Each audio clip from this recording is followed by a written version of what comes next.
Assalamualaikum warahmatullahi wabarakatuh. Allahumma sholli ala Sayyidina Muhammad wa ala ali Sayyidina Muhammad.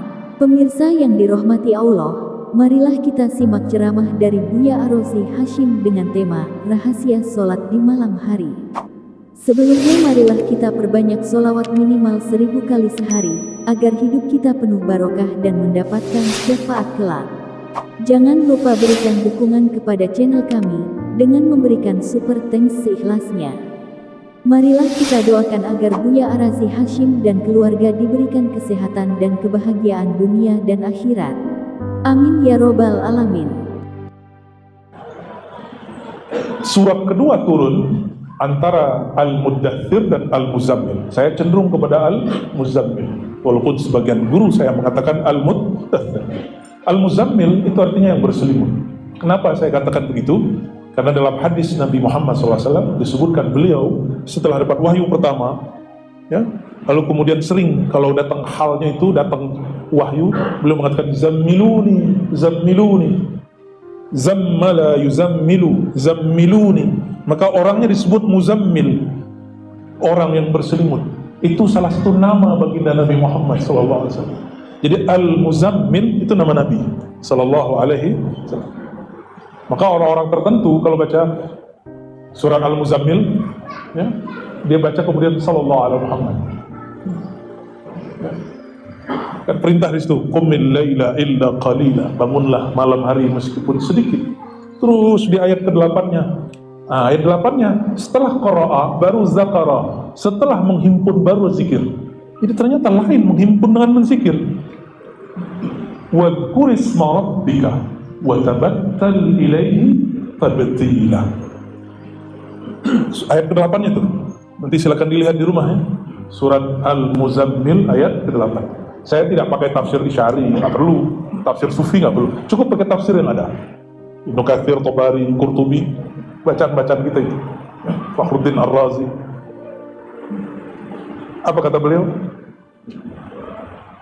Wadhkur isma rabbik, sebutlah nama Rabbmu, sebutlah nama Rabbmu, penciptamu. Siapa nama penciptamu? Itu terjemahan satu. Zikir itu maknanya menyebut, yang kedua maknanya mengingat. Kalau sebut Allah, subhanallah, subhanallah itu nyebut. Ingat gak dia? Bisa ingat gak yang disebut namanya? Pasti lupa semua. Ya, yang punya nama itu ingat ya? Jangan diingat pakai ini. Mengingat Allah pakai ini haram. Mengingat Allah tidak boleh pakai ini, stres nanti. Itulah muncul orang belajar zikir sesat. Karena ingat Allah pakai otak. Otak tidak sanggup. Otak mikirin keluarga jadi pusing. Konflik di tempat kerja jadi pusing. Apalagi kalau komplek tuh biasanya kalau awal-awal tuh lumayan tuh ya. Sekarang gimana Pak? Udah aman Pak? Udah aman. Pasti awal-awal begitu kan? Sama ya. Tempat kita juga begitu. Ya. Ada yang lapor-lapor polisi juga. Ya. Itu sampai begitu. Ya. Biasa itu. Lagi pemetaan dia. Jadi mikirin problem duniawi pakai ini, terus pusing. Antum mau mikirin zat yang ada sebelum dunia, tidak sanggup kita. Nah, sekalian belajar akidah Ahlussunnah nih. Ya. Allah itu menyebut dirinya laisa kamitslihi syai' dalam surat Asy-Syura ayat 11 di pertengahan ayat. Tidak ada yang serupa dengannya sesuatu pun. Sedangkan akal ini, otak ini, dia punya rumus, hanya mampu memikirkan sesuatu yang ada bandingannya. Allah ada bandingannya enggak? Ada analognya. Allah bisa dianalogkan? Tidak bisa. Lam yakun lahu kufuwan ahad. Tidak ada baginya tandingan yang setara. Semua sifat nama Allah itu Allah pantulkan dalam seorang diri namanya Sayyidina Muhammad SAW. Jangankan kepada Allah, mirip dengan pantulannya pun nggak ada. Pantulan itu bahasa Arabnya tajalli. Allah bertajalli. Ini baru kajian tasawufnya. Allah itu supaya dikenal, maka Allah memantulkan semua sifat dan namanya dalam diri sang baginda Nabi Muhammad SAW. Makanya Nabi Muhammad SAW disebut Ar-Rahim, wabil mu'minina Ra'ufur, itu sifat nama Allah, tapi disebut sebagai nama baginda Nabi Muhammad sallallahu alaihi wasallam. Itu dahsyat beliau. Nama Allah jadi namanya. Itu cuma Nabi Muhammad SAW. Nabi-nabi yang lain enggak. Hanya Nabi Muhammad yang disebut Rahim, disebut Rahum. Nabi yang lain tidak. Nabi yang lain, yang paling tinggi Nabi Ibrahim, Nabi Nuh, Nabi Musa, Nabi Isa. Nabi Nuh disebut di Quran abdan syakura, hamba yang bersyukur.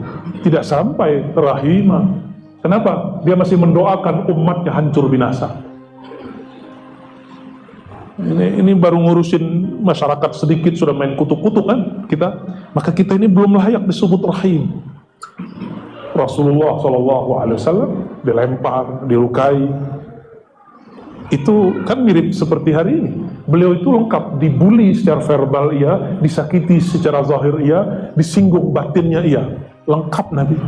Maka antum yang ingin mengikuti jalan kenabian mesti mengalami dua itu. Ya. Minimal badannya sakit-sakitan karena dibully ya. Dibully di komplek aja bisa sakit loh orang. Ya. Dibully di grup RW, RT aja bisa nggak muncul-muncul ke masjid sebulan. Bisa langsung sakit badannya. Allahumma sholli ala sayyidina. Gimana mau ngurus negara? Ngurus komplek aja nggak beres.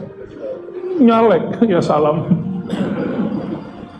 Nggak ngaca ya, tapi karena jadi pemimpin itu sekarang gampang ya. Cukup dengan nyalek, tinggal nanti kayak judi kan. Ya untung-untungan. Kata si Fulan, ya bukan kata saya. Kalau saya nggak sepakat sih, politik kayak judi nggak sepakat. Tapi kata dia begitu. Oke. Jadi ayat yang dibaca wazkurisma rabbika ada makna lain selain menyebut, yaitu mengingat. Kita tidak sanggup mengingat Allah dengan akal, pikiran.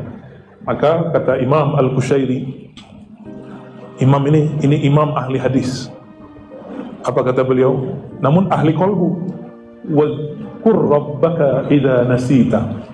Kalau ahli fikih baca ayat ini terjemahannya, jika engkau lalai tertidur, sholatlah jika ingat atau terbangun. Ini terjemahan ahli fikih. Ahli fikih. Kan beda ahli, beda terjemahan. Boleh nggak? Boleh, karena terjemahan ayat lebih dari satu. Yang memonopoli makna ayat, nah itulah Tuhan-Tuhan kecil ya. Ya, Nabi aja tidak pernah monopoli makna ayat. Masa ada orang monopoli hanya penafsiran dia yang benar? Wazkur rabbaka idza nasita. Ingatlah Allah jika engkau telah lupa selain Allah. Itu maknanya. Kapan engkau disebut ingat Allah? Jika engkau lupa kepada selain Allah. Nah, proses mencapai lupa kepada selain Allah, itulah yang disebut thariqah. Jadi kenapa orang perlu berthariqah? Supaya dia lupa kepada jalan selain jalan Allah. Dengan apa? Tolong diingat tadi, zikir bukan dengan pikiran. Zikir dengan apa tadi? Berarti kolbunya melupakan selain Allah, pikirannya boleh. Maka sholat tidak batal kalaupun bapak-bapak ini kepikiran yang lain. Itu rahasianya. Nyambung gak? Di kolbu hanya Allah, di pikiran ada selain Allah, tidak masalah.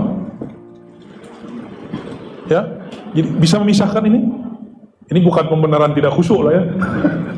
Ini menjelaskan kenapa sudah ngaji lama, sudah zikir macam-macam, kok pikiran masih kemana-mana. Karena memang beda. Ini maunya ke bumi, ke dunia, sedang ini maunya ke langit. Tarik menarik dia. Ya. Tapi kalau Imam Ghazali ketat sekali beliau. Sholat tidak diterima jika tidak khusyuk, bukan tidak sah. Jadi salah orang kalau mengatakan Imam Ghazali memasukkan khusyuk ke dalam rukun sholat, itu keliru. Enggak masuk. Imam Ghazali enggak pernah begitu.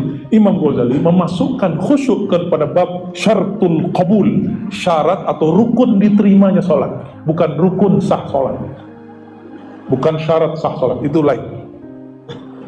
Ya, nanti stres semua nih jemaah. Ustadz aja belum tentu khusyuk, kusut mah ya. Berapa banyak khotib habis turun dari mimbar jadi makmum atau jadi imam, kepikiran yang dia khutbah, kepikiran yang penting. tidak masuk ke dalam qalbu. Jadi fikir terhadap alam dunia, sedangkan qalbu zikir kepada pemilik dunia. Ini juga jawaban kepada beberapa teknik-teknik berzikir. Jadi ada orang bertanya kepada saya, Ustadz, bolehkah kita ingat guru sebelum zikir? Atau di saat zikir? Atau setelah zikir? Saya tanya, ingatnya pakai apa? Pakai ini atau pakai ini? Kalau pakai ini boleh, kalau ini jangan. Jangankan gurumu, istrimu pun boleh. Ya, yang penting jangan istri orang lain. Ya, itu lain cerita kan. Jadi ingat dengan fikir di dalam ibadah, ya kita sebut mungkin kepikiran. Itu tidak ada masalah, itu normal. Yang penting kolbunya merasa dipandang oleh Allah Subhanahu wa Ta'ala. Itulah zikirnya kolbu. Sudah mulai ketemu polanya. Ya, maka jika disebut wadhkurisma rabbik, sebutlah nama Rabb. Ingatlah nama Rabbmu. Sebut dengan lisan, ingat dengan kolbu, rasakan dengan ruh. Nah, ini satu lagi, ruhani merasakan. Rasa ini tidak dapat digambarkan. Kalau saya sebut malam pertama indah, kalau indah biasanya pemandangan, bukan? Jadi ibarat itu akan menjebak rasa. Rasa itu lebih luas dari kata-kata. Orang lagi kasmaran, jatuh cinta, yang jomblo-jomblo nih, atau ada yang mau jomblo lagi. Ketika dia jatuh cinta, dunia terasa indah. Padahal dia lagi dalam WC, dalam toilet. Ternyata yang indah pikirannya.